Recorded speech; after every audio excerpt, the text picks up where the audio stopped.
India का IT sector जो अपने टॉप से 40% टूट चुका है, क्या यहां पे हमें कोई एक बड़ा मौका दे रहा है या अभी भी धोखे वाली कैटेगरी में आएगा? डिटेल में डिस्कस करेंगे। शांति से सुनेगा इस वीडियो को, बिल्कुल बेसिक लैंग्वेज में मैं सारी चीजें आपको बेस से लेकर एडवांस तक समझाने की कोशिश करता हूं। सबसे पहले आप बेस की बात करिए। देखिए, इंडिया का आईटी सेक्टर है क्या और कितना बड़ा, सबसे पहले आपको वो समझना पड़ेगा। इंडिया का आईटी सेक्टर 24 लाख करोड़ का काम करता था हर साल, जीडीपी का 7.6% कंट्रीब्यूट करता था हर साल। एक ऐसा सेक्टर है जो डायरेक्टली 60 लाख लोगों को और इनडायरेक्टली 1 करोड़ 20 लाख लोगों को इंडिया में एम्प्लॉयमेंट देता था। अगर कोई ऑस्ट्रेलिया में बड़ी बैंक चल रही है, उसका बैकएंड आईटी इंडिया में मेंटेन हो रहा था। कोई यूरोप की बड़ी आईटी कंपनी है या फिर कोई यूरोप की बड़ी टेलीकॉम कंपनी है, उसका बैकएंड इंडिया में मेंटेन हो रहा था। यूएस की कोई बड़ी इंश्योरेंस कंपनी है, कोई बड़ी डेटा मैनेजमेंट, कोई बड़ी भी कंपनी, किसी भी प्रकार की कंपनी, उसका बैकएंड मेंटेन इंडिया कर रहा था। दुनिया की 500 सबसे बड़ी कंपनीज जो है, उनमें से मेजॉरिटी कंपनी का बैकएंड आईटी इंडिया की आईटी सेक्टर मेंटेन कर रहा था। इसी की वजह से हमेशा आप चेकआउट करोगे, इंडिया के आईटी सेक्टर को एक प्रीमियम मिल रहा था। ऐसा नहीं कि इसमें पहले करेक्शन नहीं आया। अगर हम पुरानी बात करें तो 2008-9 में अगर बात करें, जब सबप्राइम क्राइसिस आया था, 40-50% का करेक्शन आया था। उससे पहले अगर हम बात करें 2000 के आईटी वर्ल्ड में 70-80% का क्रैश आ चुका था। आईटी सेक्टर खत्म हो चुका था, पर बाउंस बैक भी स्ट्रांग था, बिकॉज बैकएंड में प्रोवाइड करने वाला काम तो चल ही रहा था। कंपनीज की प्रॉफिटेबिलिटी बढ़ रही थी। वो तो एक वैल्यूएशन बहुत अल्ट्रा हो गई, कूल डाउन हुई, कूल डाउन होने के बाद वापस से चलने लगी, बिकॉज प्रॉफिटेबिलिटी बैक थी। ये पहला सिनेरियो आ रहा है जहां पे आप चेकआउट करिएगा। इंडिया की आईटी कंपनीज का टॉप बना था दिसंबर 2024 में, जिस समय पी रेशियो मतलब कि वैल्यूएशन चल रहा था 37-38 का। वहां से करेक्ट होते होते ये रफली आ चुका है आज के दिन एकदम अपने बॉटम पे। 40% का करेक्शन हो चुका है, क्रैश हो चुका है, जबकि बाकी सारे सेक्टर्स बढ़ रहे हैं। और ओवरऑल वर्ल्ड की बात करें, ऐसी आईटी कंपनीज जो एआई में इन्वेस्ट कर रही है, वो अपने लाइफ टाइम हाई पे खड़ी है। भाई साहब, अगर हम यूएस में नास्डैक को चेकआउट करते हैं, वो अपने लाइफ टाइम हाई पे खड़ा। और इंडिया के एआई और इंडिया की आईटी कंपनीज जो बैकएंड प्रोवाइड करती थी, उनकी बैंड बजी हुई है, बिकॉज जो काम आज के दिन इंडिया की आईटी कंपनीज करती थी, वो सारा का सारा रिप्लेस कर रहा है एआई। एआई बोल रहा है, भैया एम्प्लॉइज हटाओ, हम तो खुद ही बैकएंड का काम कर देंगे। और ये बैकएंड के काम का जैसे जैसे आउटसोर्समेंट बढ़ रहा है, जैसे जैसे एआई को मिलता जा रहा है ये काम, इंडिया की आईटी कंपनीज की प्रॉफिटेबिलिटी इंपैक्ट हो रही है। सीधा सीधा प्रॉफिट के फिगर्स में हमें दिक्कत आ रही है। और ये सबसे ज्यादा दिक्कत आ रही है इंडिया की मेगा आईटी कंपनीज में। मिड कैप वाली कंपनीज तो फिर भी अभी बची हुई है, वो फिर भी थोड़ा बहुत इनोवेट करने की कोशिश कर रही है। पर जो मेगा कंपनीज है, उन्होंने अभी तक किया क्या था अपने प्रॉफिट का? हमें देखने को मिलता था, भैया आईटी कंपनी को जैसे ज्यादा प्रॉफिट होता था, वो बाय बैक कर लेती थी अपने शेयर्स को, वो अपने ही शेयर्स में इन्वेस्टमेंट कर रही थी। उन्होंने एआई की टेक्नोलॉजी में ज्यादा इन्वेस्टमेंट कभी करा ही नहीं। और वो सारा का सारा भी प्रेशर आ रहा है इंडिया के मार्केट पे, इंडिया के आईटी स्टॉक्स पे और इंडिया के कंप्लीट इंडेक्स पे। अब यहां से माइंडसेट क्या बन रहा है? आज के दिन जहां पे हम खड़े हैं, अगर हम टॉप से चेकआउट करेंगे, वैल्यूएशन वाइज चेकआउट करोगे, तो टॉप से रफली आज के दिन 40% का करेक्शन हम लोग ऑलरेडी देख चुके हैं। ये 40% के करेक्शन के बाद आज के दिन वैल्यूएशन क्या है, आपको सबसे पहले ये समझना पड़ेगा। और क्या ये वैल्यूएशन आईटी में आज के दिन जस्टिफाइड है, ये समझना पड़ेगा। पहली बात, आज के दिन वैल्यूएशन चल रहा है 19 के पी रेशियो का। अगर आईटी कंपनी है तो उसका वैल्यूएशन 25-26 का होना चाहिए। पर एआई के आने के बाद ये आईटी कंपनी नहीं, सिर्फ एक यूटिलिटी की कंपनी हो गई है। और यूटिलिटी कंपनीज का वैल्यूएशन रफली हमने पास में देखा है 15 से 19 के बीच का चलता है, जिस वैल्यूएशन पे अब ये आईटी कंपनीज आती जा रही है। तो यहां पे सबसे पहला इंपॉर्टेंट पॉइंट ये होता है, अगर हम आईटी कंपनीज के वैल्यूएशन की बात करें कि भैया इंडिया की आईटी कंपनीज भी इनोवेट कर लेगी, कुछ अच्छा कर लेगी, धमाल कर लेगी, या फिर जो एआई में अभी बबल बन चुका है, वो बबल तो बन रहा है, बिकॉज जिस तरीके की वैल्यूएशन मिल रही है एआई की कंपनीज को, इवन अभी स्पेसएक्स का आईपीओ आया जो क्रेजी वैल्यूएशन पे आया है, एकदम मैडनेस हो रही है। अगर ये एआई का बबल बर्स्ट होता है तो रिवर्स एआई ट्रेड होगी, और रिवर्स एआई ट्रेड में इंडिया की आईटी कंपनीज को फायदा होगा। तो ये पहला केस सिनेरियो होता है। साथ ही साथ अगर हम इसको इंडिया की आईटी कंपनी को मान ले कि भाई ये आईटी कंपनी नहीं, सिर्फ यूटिलिटी कंपनी है, तो वहां पे ये अपने एक ऐसे लेवल पे जाने के बहुत क्लोज है। हो सकता है यहां पे अभी भी 10-15% का स्कोप बचा हो, बट एक ऐसे लेवल पे जाने पे क्लोज जा रही है जो एक यूटिलिटी कंपनीज के वैल्यूएशन को जस्टिफाई कर जाती है। इस चीज को हम बैक ऑफ द माइंड रखेंगे। ये पहला पॉइंट हो गया।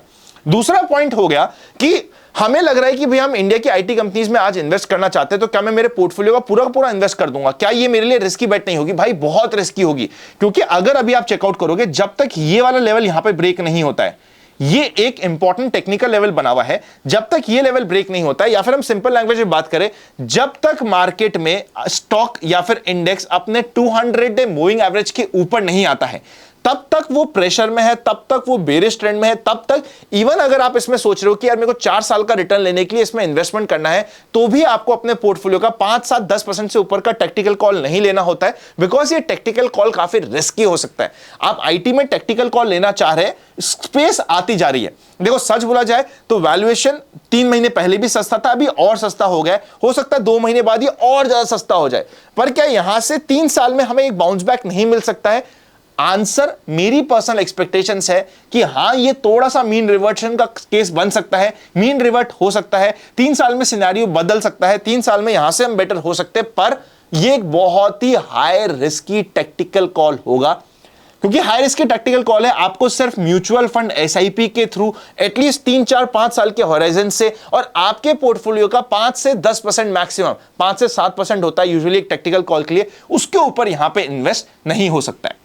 नेक्स्ट इंपॉर्टेंट बात होती है कि यार मेरे को इंडिया के आईटी स्टॉक्स तो हो गया, पर मेरे को जो यूएस में चल रहा है, यूएस में इन्वेस्ट करना है या फिर इंटरनेशनल आईटी कंपनीज में इन्वेस्ट करना है, तो फिर क्या? तो उसके लिए हम नेक्स्ट बात को समझते हैं और ये बात भी आपके लिए इंपॉर्टेंट होने वाली है। नेक्स्ट अगर हम पिछले कुछ सालों में देखें तो दुनिया कितनी तेजी से बदल रही है हम सभी देख रहे हैं। कभी इंटरेस्ट रेट हेडलाइन में होता है, कभी ट्रेड वॉर होती है, कभी जियोपॉलिटिकल टेंशन होती है, मार्केट को पूरा हिला के छोड़ती है।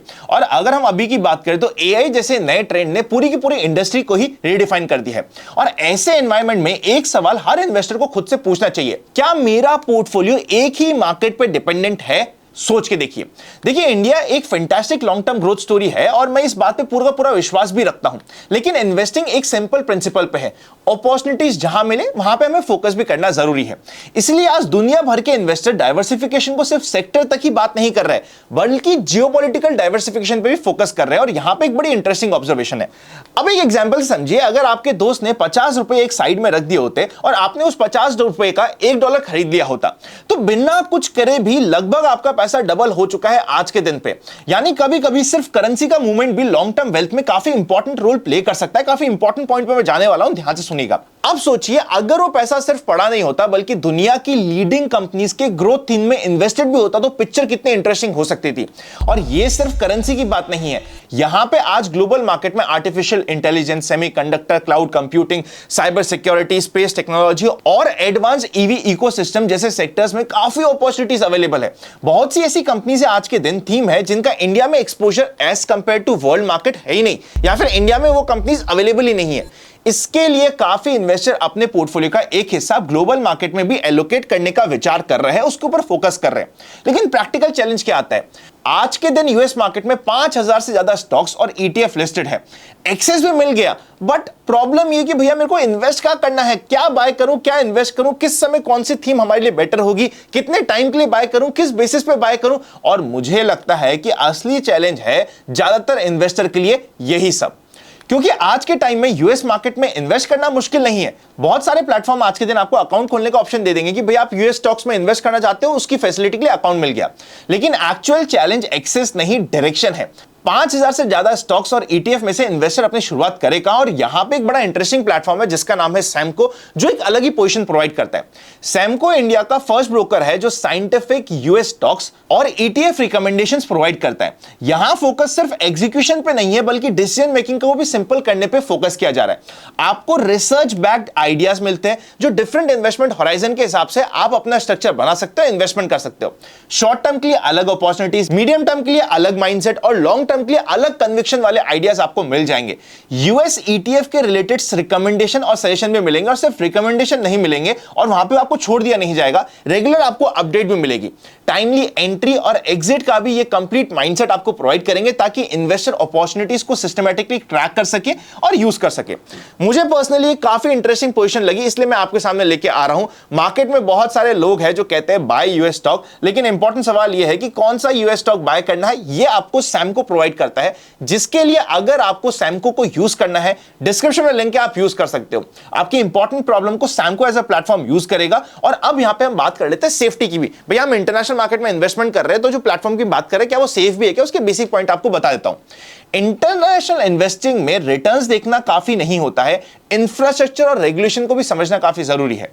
यहां पे होल्डिंग कंपनी रहती है व्यू ट्रेड, जिसके साथ सारा का सारा डेटा आपका मेंटेन होता है, जो एक एसईसी रजिस्टर्ड और फिनरा मेंबर यूएस ब्रोकर है, यानी पूरा सेटअप एक रेगुलेटेड और इंस्टीट्यूशनल फ्रेमवर्क में कंप्लीट गाइडेंस में रहता है, कंप्लीट फ्रेमवर्क में ऑपरेट होता है।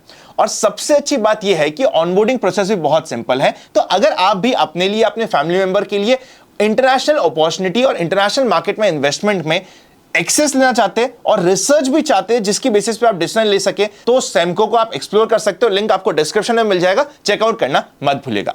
अब हम फाइनली चलते हैं अपने नेक्स्ट पार्ट पे। फाइनली अगर हम इस कंप्लीट डिस्कशन को कंक्लूड करने की बात करें तो कंक्लूजन पॉइंटर्स में पॉइंट टू एक्शन या फिर जो हमारे एक्शनेबल पॉइंटर्स है उसको डिस्कस कर लेते हैं। सबसे पहले आईटी सेक्टर का वैल्यूएशन काफी करेक्ट हो चुका है। यह वैल्यूएशन अब आज के दिन यूटिलिटी कंपनीज के एवरेज वैल्यूएशन के पास जाने के बहुत क्लोज है। सिर्फ एवरेज वैल्यूएशन के 10-15% का डिफरेंस बच गया है यूटिलिटी कंपनीज का। उसके बाद तो ये ऑब्वियसली एक यूटिलिटी कंपनी के जैसे ट्रीट करेंगे, तब भी उसका वैल्यूएशन हमें ठीक ठाक दिखने को मिल जाएगा। सेकंड, अगर रिवर्स एआई ट्रेड हुई तो उसका सीधा सीधा फायदा इंडिया की आईटी कंपनीज को मिलेगा। जिस समय यहां पे हमें 200 डे 50 डे मूविंग एवरेज के ऊपर जाते हुए आईटी इंडेक्स दिखे तो वहां पे इवन स्टॉक स्पेसिफिक काम करने के हमारे सामने मौके आ जाएंगे। पर जब तक ये 200 डे मूविंग एवरेज को नहीं क्रॉस कर रहा है, स्टॉक स्पेसिफिक काम करना will be very very very risky. किसी भी डाउन ट्रेंड में हमें स्टॉक स्पेसिफिक भी जाके काम नहीं करना होता। एक बार वो 200 डे मूविंग एवरेज को क्लेम कर ले, उसके बाद शायद हमारे लिए मौके बन जाएंगे।